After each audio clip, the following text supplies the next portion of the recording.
जो टॉपिक अब हम स्टडी करने जा रहे हैं वो क्या है कि एक बिजनेस को शुरू करने से पहले हमको कौन सी बातें ध्यान में रखनी होती हैं और कौन सी हमारे सामने प्रॉब्लम्स आती हैं।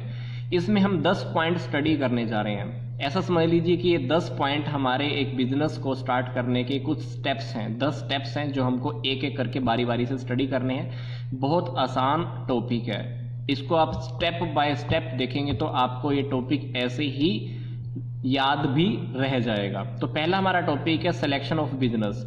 देखो, जब प्रमोशनल जब हमारा काम कर रहे होते हैं उस वक्त हमको ये बिजनेस का डिसाइड करना होता है कि हम किस प्रकार का बिजनेस करने जा रहे हैं, क्योंकि ये डिसीजन हमको बहुत सोच समझ के लेना होता है। क्योंकि अगर हमने एक भी डिसीजन अगर गलत लिया तो उसके बाद उसमें चेंज करना बहुत हमारे लिए नुकसानदेह हो सकता है। इसलिए डिसीजन बहुत सोच समझ के लेना होता है। अब बिजनेस किसी भी प्रकार का हो सकता है। मान लो ट्रेडिंग बिजनेस करना है। ट्रेडिंग के अंदर क्या होता है, हम कहीं से माल उठाएंगे और उसको आगे बेच देंगे। मतलब ट्रेडिंग के अंदर हमको क्या करना होता है, सेल और परचेज का काम करना होता है। कहीं से खरीदा बेच दिया, बस बात खत्म। फिर होता है मैन्युफैक्चरिंग का। मैन्युफैक्चरिंग के अंदर क्या होता है, कच्चा माल लाए हम, मशीनें लगाई, मशीनों के बाद हमने एम्प्लॉयज़ को भी लगाया, पूरा काम अच्छे से होता है। फिर हमने उसकी पैकिंग की, उसकी क्वालिटी चेक की, उसका रेट डिसाइड किया। ये सारी बातें मैन्युफैक्चरिंग बिजनेस के अंदर आती हैं। तीसरे प्रकार का जो हमारा बिजनेस होता है वो है सर्विस सेक्टर। सर्विस के अंदर क्या होता है, हम ट्रांसपोर्ट की सर्विस दे सकते हैं या बैंकिंग की सर्विस वाला काम स्टार्ट कर सकते हैं या इंश्योरेंस की हमने सर्विसेज देनी है, तो इस प्रकार का हम बिजनेस शुरू कर सकते हैं। तो जो भी आपने बिजनेस डिसाइड करना है बहुत सोच समझ के करना होता है। 3 बातें हमको ध्यान रखनी होती है। रिस्क कितना रहेगा, रिस्क इतना होना चाहिए जितना एक बिजनेस उसको सहन कर सके। फिर प्रॉफिट इतना होना चाहिए जितना आपने कैपिटल लगाया हो तो उसके ऊपर अच्छा वाला हमारा प्रॉफिट हमको मिल जाना चाहिए। बिजनेस वो डिसाइड करो जो बिजनेसमैन की पहुंच के अंदर हो, क्योंकि बिजनेस करते हुए हमको काफ़ी सारी चीज़ें हमको चाहिए होती हैं। एम्प्लॉयज़ चाहिए, कैपिटल चाहिए, रिसोर्सेज चाहिए। तो ये सारी की सारी चीज़ें जो भी हमको ज़रूरत होती है वो एक बिजनेसमैन की पहुंच के अंदर होनी चाहिए। फिर हमको ये देखना होता है कि हमारा बिजनेस का स्केल क्या है, बिजनेस कितने बड़े लेवल पे हम शुरू कर रहे हैं। अब बिजनेस का जो साइज है इतना बड़ा तो कम से कम होना ही चाहिए कि हम मिनिमम खर्चे करके मैक्सिमम से मैक्सिमम प्रोडक्शन कर पाएं, हमको प्रॉफिट भी अच्छे से अच्छा हो जाए, हमारी सेविंग भी होनी चाहिए। मतलब हमको कैपिटल और प्रोडक्शन के जितने भी प्रोडक्शन को करने के लिए जितने भी हमको रिसोर्सेज होते हैं वो हमको अवेलेबल हो जाने चाहिए। अवेलेबल होंगे कि नहीं होंगे ये भी हमको देख लेना चाहिए। मान लो हम एक बर्फ़ की फैक्ट्री लगा रहे हैं, तो बर्फ़ क्या होती है, अगर हम बर्फ़ का प्रोडक्शन बहुत हाई लेवल पे करते हैं तो ये बात हमको बहुत ध्यान से रखनी पड़ेगी, क्योंकि बर्फ़ जल्दी ही ख़त्म हो जाती है। तो बिजनेस जो भी हम शुरू करने जा रहे हैं उसका हमने जो भी प्रोडक्शन करना है, प्रोडक्शन देख लो आप कितना लार्ज स्केल पर, कितनी ज़्यादा मात्रा में कर रहे हो। क्योंकि जितनी ज़्यादा मात्रा का आप, जितना ज़्यादा क्वांटिटी में आप बिजनेस का प्रोडक्शन करोगे उतना ही ज़्यादा आपको फ़ायदा होने वाला है, क्योंकि पर यूनिट कॉस्ट हमारी कम हो जाती है। पर यूनिट कॉस्ट कब कम होएगी, जब हम मैक्सिमम से मैक्सिमम प्रोडक्शन करते हैं। तीसरी बात आती है place of business. Business settle करने से पहले हमको ये देखना होता है कि जहाँ पर हम बिजनेस अपना सेटअप करने जा रहे हैं क्या वहाँ पर रॉ मटेरियल हमको जल्दी से मिल जाएगा, क्या कच्चा माल, एनवायरनमेंट हमारे फेवर में है, क्या हमको एम्प्लॉयज़ सही मिल जाएंगे, ट्रांसपोर्ट की फैसिलिटीज़, बैंकिंग फैसिलिटीज़। तो हमको अपनी साइट का सिलेक्शन बहुत अच्छे से और सोच समझ के करना होता है ताकि सारी फैसिलिटीज़ हमको आसपास मिल जाएं, खर्चा हमारा कम से कम हो। चौथी फिर बात जो आती है वो होती है फॉर्म ऑफ बिजनेस ऑर्गेनाइजेशन। जब हमने बिजनेस की साइट को डिसाइड कर लिया तो उसके बाद हमने क्या देखना होता है कि बिजनेस की ऑर्गेनाइजेशन किस फॉर्म में होगी। हमने सोल प्रोप्राइटरशिप डिसाइड करना है, पार्टनरशिप डिसाइड करना है या जॉइंट स्टॉक कंपनी को डिसाइड करना है। अब इन सभी को डिसाइड करने के अंदर बिजनेस फॉर्म को डिसाइड करने के लिए ये टॉपिक हम ऑलरेडी अभी स्टडी किया भी है हमने। कौन सा टॉपिक स्टडी? ये वाला टॉपिक अभी हमने स्टडी किया था कि जब भी हम किसी बिजनेस ऑर्गेनाइजेशन की फॉर्म को सिलेक्ट कर रहे होते हो ये वाली बातें हमको ध्यान रखनी है। तो ये वाली बातें हमने कब ध्यान रखनी है? इस स्टेप में। सारी की सारी बातें हमको इस स्टेप में हमको ध्यान में रखनी होती है।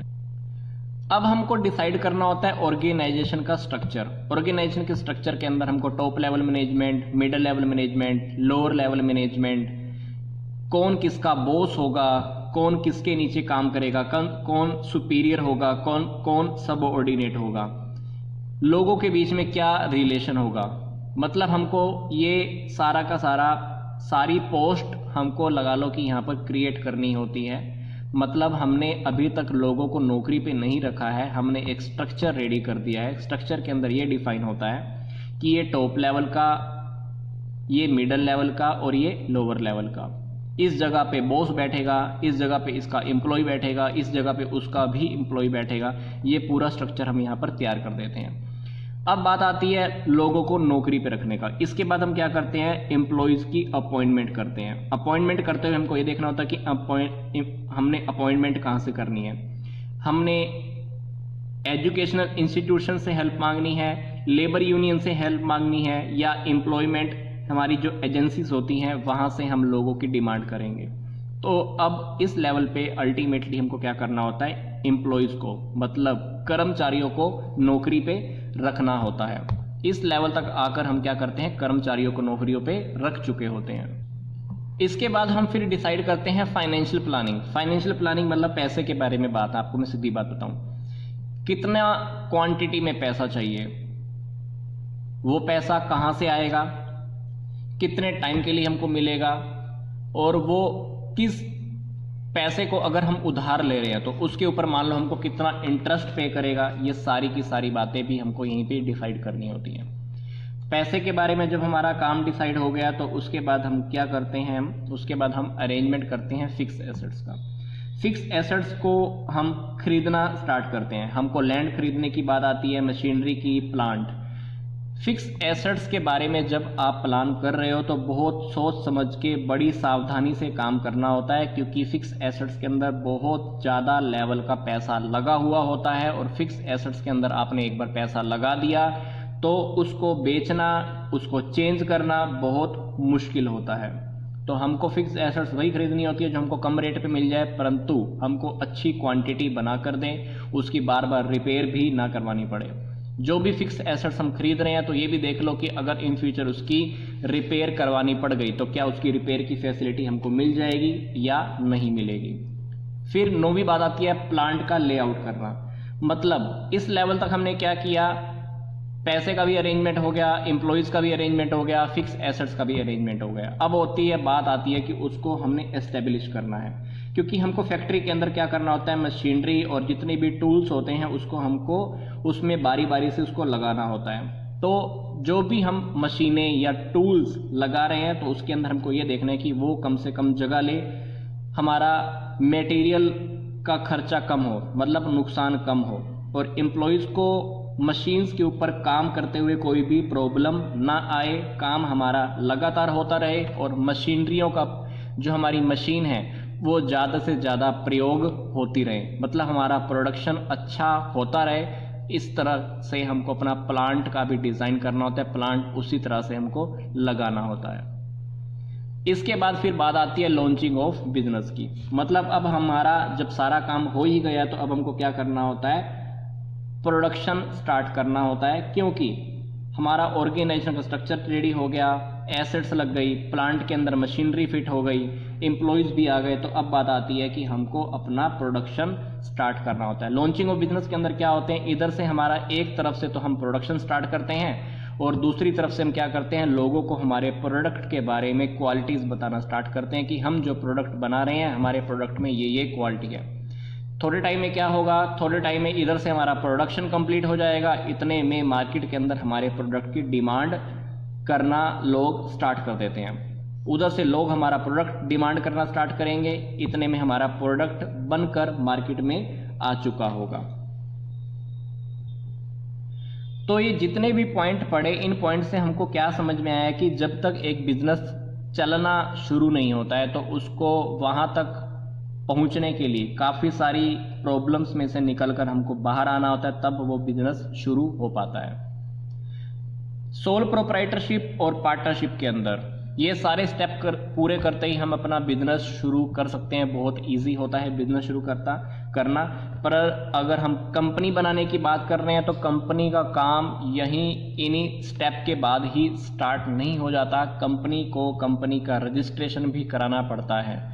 ये टॉपिक हम कंपनी के चैप्टर नंबर 2.6 और 2.7 में हम स्टडी कर चुके हैं कि कंपनी को बनाने में क्या क्या होता है। प्रमोशन होता है, कंपनी का हम रजिस्ट्रेशन करवाते हैं, कुछ फीस सबमिट करानी पड़ती हैं, फिर ऐसे ही कंपनी को कैपिटल सब्सक्रिप्शन की स्टेज पार करनी पड़ती है। उसके बाद ही आप अपना बिजनेस शुरू कर पाते हो। तो ये हमारा चैप्टर भी पूरा हुआ और इसी के साथ हमारी सेकेंड यूनिट भी पूरी हो चुकी है। तो इस चैप्टर में हमने बेसिकली 2 टॉपिक देखे। पहला है सिलेक्शन का टॉपिक, फिर दूसरा है बेसिक फैक्टर्स का टॉपिक। वीडियो देखने के लिए धन्यवाद।